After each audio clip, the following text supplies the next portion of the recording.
Wanaobeba mizigo sokoni ni vijana, mabodaboda ni vijana Watu wanaochimba mashimo, wanaofanya kazi ngumu, wanaomwaga zege ni vijana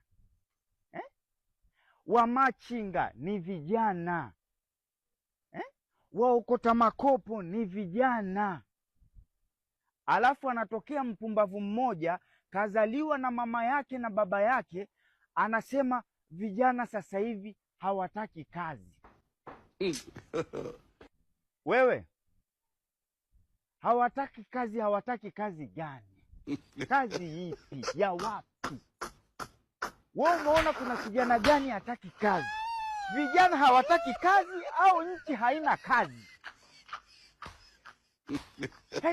Vijana siku hizi hawataki kazi. Unazungumzia vijana gani? Ikiwa muuza kahawa ni kijana, mtembeza ice cream ni kijana, unazungumzia vijana wapi? Na wafanye kazi vipi? Yaani unataka vijana wafanye kazi vipi? Wawe wachawi kama babu yako mza baba yako? Wawe wasengenyaji? Au na wawe mafisadi? Yaani unataka vijana wafanye kazi vipi? Vijana wafanye kazi na unatanua mapua, utasema kama ya kwangu. Muone sura yake ilivyo mbaya. Vijana wafanye kazi gani?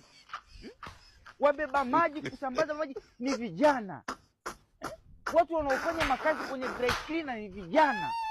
Mabaamedi ni vijana. Unataka vijana gani? Yaani unataka wafanye kazi vipi? Kazi gani? Wewe nani?